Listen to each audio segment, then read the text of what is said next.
The New York City's Not For Sale rally had everything. Zohran, Bernie, AOC, Brad Lander, Hasan Piker, Stavros Halkias, two of my exes, Kathy Hochul, opportunities for improvement, union leaders, Abrahamic religion leaders, DSA chants, increasingly specific, Zohran t-shirts. Yeah. Apparently, Cuomo saw you at the rally and he was not happy about it. New York City political reporter with Politico. Hasan Piker entered through the media entrance and wore a media sticker the whole time. We know that because he live streamed the whole thing. Hopefully other campaigns would also let him in under similar circumstances. I am constantly living rent-free in his mind, apparently. And for the record, I didn't hang out with Zohran. I don't know him like that. I don't know him like that at all. I got invited by other teams. So I don't know why they're stressing so much. You want to yell at somebody, yell at AOC. Now, you hang with Stavi? Hell yeah, I did. We didn't get to see each other that much, unfortunately, because like it's a chaotic environment. And but I did. I got to see a bunch of my buddies. And I will say, like, this is always, I feel like I live in two different worlds. You know, I got my LA friends who are all like influencers and, you know, some musicians and stuff like that. But like, they're mostly, especially the influencers, are not necessarily excited about the things that I'm excited about or interested in the things that I'm interested in. And then I have my New York friends who are all invested in the same shit that I'm invested in, whether it be politics, whether even in the world of arts. Like the memes are very different. Like, I'll give you an example, right? We go to the New Yorker party. I went with Noah Culwin and Felix Biederman, and I saw this dude that looked a lot like Richard Hanania. Some of you know who that is. Felix and Noah know exactly who that is, right? So like, I was like, is that fucking Richard Hanania? And we just start arguing on whether or not it's actually him or not. I can't have a conversation like that with any of my LA friends. It's just like a stupid example, but you know, and I don't think it was him. He had the misfortune of kind of looking like him, but it is what it is, right? Like, it's just very different. It's a very different vibe overall. Love when they walked up to you and stopped and asked how it felt to be hanging out with the hottest guy at the rally. Yeah, he is the hottest guy at the rally. Red carpet cast announcement for Begonia too. Yeah.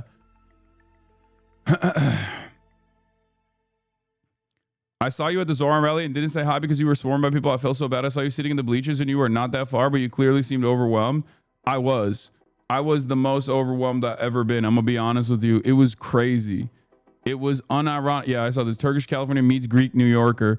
That was the most overwhelmed I've been at any rally or any like major event. That was crazy. But what the fuck was my expectation? I went to a Zohran AOC Bernie rally a week before the New York election. So that's my people. That's you. You're in here. What is this? The New York City's Not For Sale rally had everything. Zohran, Bernie, AOC, Brad Lander, Hasan Piker, Stavros Halkias, two of my exes, Kathy Hochul, opportunities for improvement, union leaders, Abrahamic religion leaders, DSA chants, increasingly specific, Zohran t-shirts. Yeah, it was a real low key. It was a real who's who of like the large left flank in this country. Yeah, it was a great experience overall. It was amazing seeing, again, 13,000 people. Okay, that's the size of the stadium, right? That's the size of the stadium, and I think there was like almost about 10,000 or 11,000 people there. They slammed it shut. Okay, and it would have been even larger if the RSVPs hadn't closed earlier, I think. But being around all of these individuals, all of these people from all different kinds of backgrounds, different workplaces, teachers, nurses, paramedics, bus drivers, bus riders, like Amazon delivery drivers, you know what I mean? Like just people that are making this entire city, this beautiful city tick, right? People who are 60 years old and people who are 16 years old. Like there were people from all different walks of life, an incredibly diverse coalition. And it was amazing to see how excited people were, right? And it's hard not to feel hopeful about the future of this movement when you see stuff like that happening. You know, I know that we are so predisposed to cynicism. We are so we hyper focus on all the negativity. We hyper focus on the silly stuff, but you cannot deny the momentum, the zohmentum, if you will.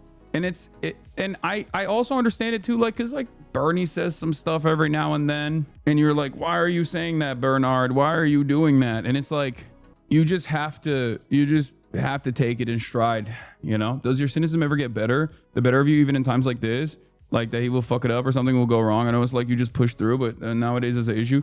I mean, yeah, that's precisely what I'm talking about. Like the idea that like, you know, Bernie Sanders is such a pivotal figure for so many Americans, but then also will every now and then have like disappointing takes about like immigration or whatever. And it's like, it is what it is. You just have to keep pushing. Like no one is going to be a perfect candidate, you know? No one is going to be a perfect candidate. If we're talking about electoralism, that's just how it is. You just have to work with what you have. I wasn't the only interesting figure at the Zohran rally, however. Let me just, well, first of all, I'm the least interesting figure to be at a Zohran rally, probably most likely to be at a Zohran rally, but spotted at the Zohran AOC Bernie Sanders rally, first deputy press secretary for Eric Adams, Liz Garcia, New York. She says she's here in a personal capacity and she's wearing a child care for all pin. No one is coming to save you, chatters. You need to educate yourself and build communities locally and try to improve the lives of your neighbors and your friends and families. Go organize. Exactly. On my way back, ladies and gentlemen, I got on the flight. You know, I came back home. I basically packed everything up. I went to sleep.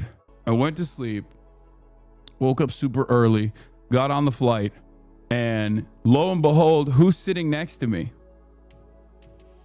Neil deGrasse motherfucking Tyson. That's right. I'm on the plane.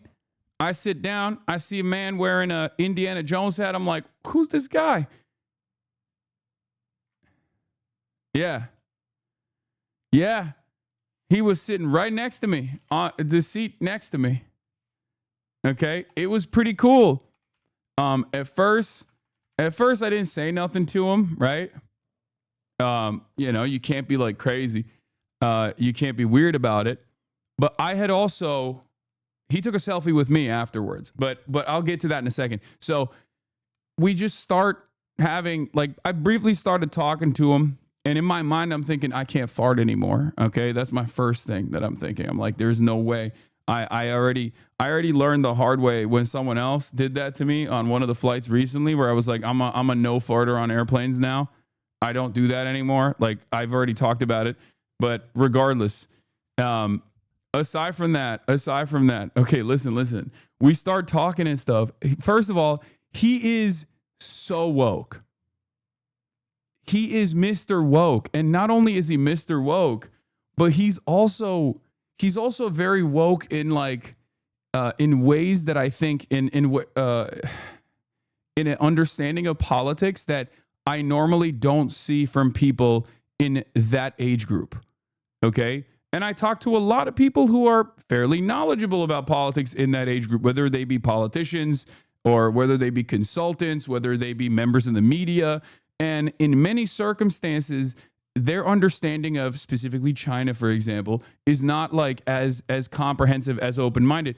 And it was very cool. It was very cool to have like a long conversation with them about, you know, the space race, the history of it, all of that stuff. I told him about how, you know, my brother works for Boeing, stuff like that. But yeah, he's amazing. And at the end of our trip, because I obviously passed out, woke up, he was like, listen, let me take a photo with you, because he was like, my children, they're like, you know, all over Twitch, and you know, one of them spends a lot of time. And I think there are what do you call it? There are people, their kids are HasanAbi heads, for the record. They're in here. So yeah.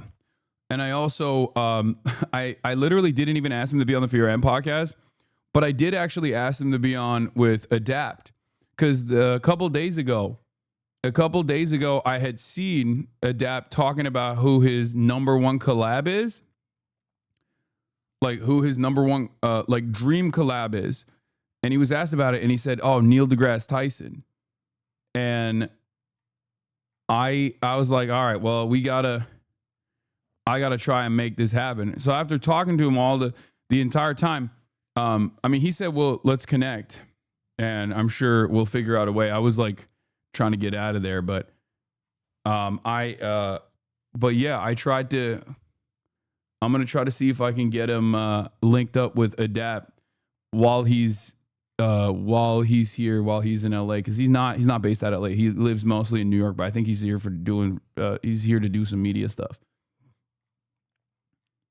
But yeah, I think it would be cool to get him to do an Adapt stream, but we shall see.